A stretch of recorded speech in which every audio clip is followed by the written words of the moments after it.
The following program contains naughty bits. Ladies and gentlemen, on SEN Plus, for your pleasure and entertainment, this is That Radio Show. Try and stick it in a potato chip.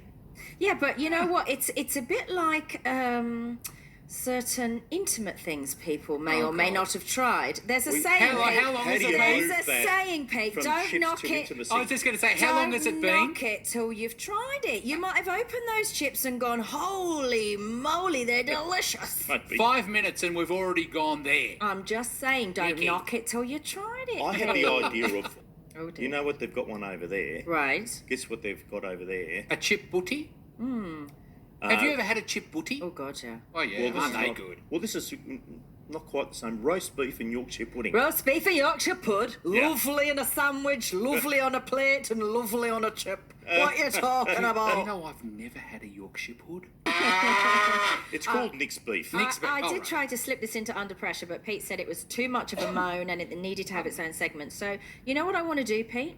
I want to Tell me. get hold of this dude who tested positive for coronavirus, was quarantined at home, and you would expect reasonably as a member of society to understand the So importance of this that. is self-quarantined. Self-quarantined, and then he decided to go shopping at 10 o'clock at night at Woolies in Launceston. And honestly, I want to give him a piece of my mind, Pete. Yeah. What a horribly selfish, irresponsible turd of a human this is. Yep, that's In terrible. your opinion? Yes. Was he wearing a full bodysuit to protect the No, germs? he wasn't, Pete. Face And mask? you know what Woolies is like? They always give jobs to teenagers. There's teenage girls. Somebody's daughter's there serving him at the checkout.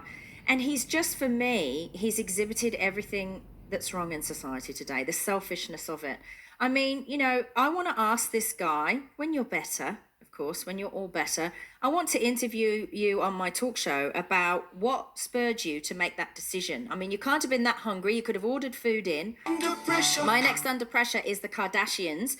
Just when you thought it was safe to open up an online newspaper, pops up yet another desperate and this time heartless headline from a Kardashian in the middle of a worldwide pandemic. Headline being, Kylie Jenner goes completely naked under sheer dress for racy shoot.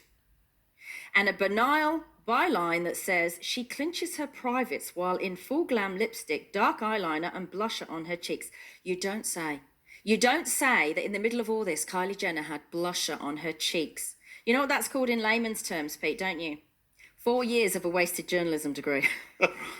This family absolutely disgusts me. The con is long and ruthless, and still the sheeple are listening.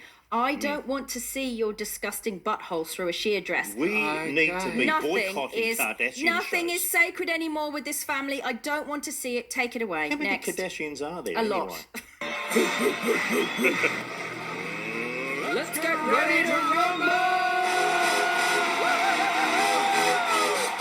Give them to me straight, Pete. Who's written into us this We've week? had a couple. I look in any serious issue. I look for the humour, and it's really the only way me personally I can survive it. And I'm one of these freaks that suffers from hysterical reactions. So if I'm at a funeral, like if I'm really sad and moved, I burst out laughing. It's awful.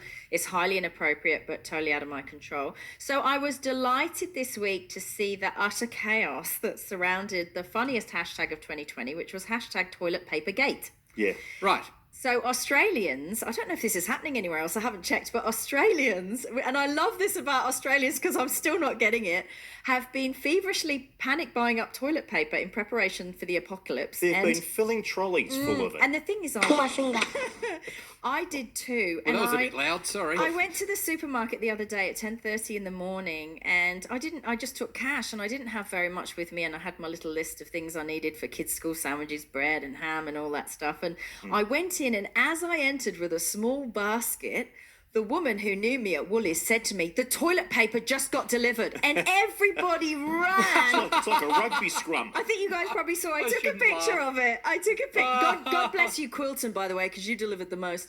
I took a picture of it because I couldn't believe it. We were all in the aisle laughing with each other, going, "It's ridiculous, isn't it?" But, you know, we're buying it up, prepping for God knows what they think is going to happen. Who again? Yeah, so I proudly posted a picture of the toilet paper, and then all my friends started posting photos of their panic buy purchases, and it became a thing on my Facebook. And I was perplexed to see one of my friends contained not only the large amounts of toilet paper, but also large amounts of cleaning products and no food. So one comment under her post said, no food, no poop. Like, where's the food?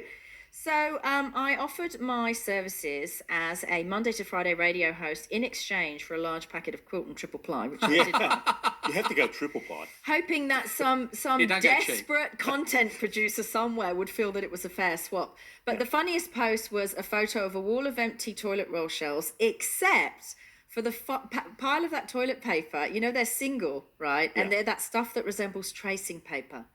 And, you know, tracing paper, greaseproof paper, you know, it just smears things around. It's not very good paper.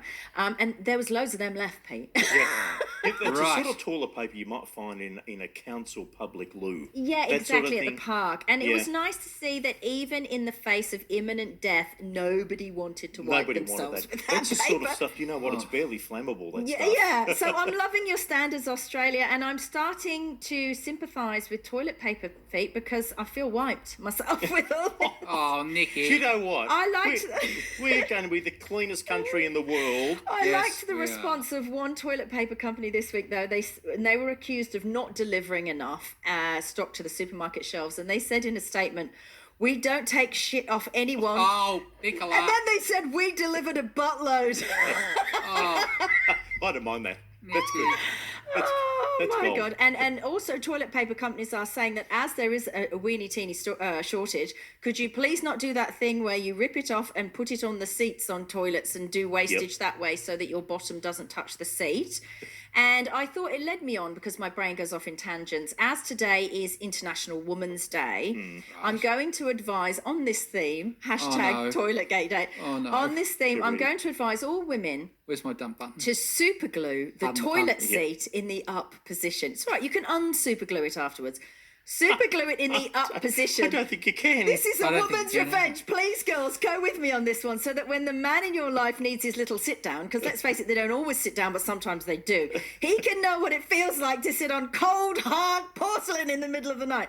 And if you're looking to complete the sentiment, as there is clearly a shortage, leave him with an empty loo roll too. Oh, no. Nicola, Yes, say wonderful. goodbye. This has been That Radio Show, bringing entertainment back to radio. Thanks for joining us again. We'll do it all again in a week. Thank you, Peter. Thanks, Eddie. And thanks to our sponsor, Vestbuild, on 1300 70 70 72. Bye.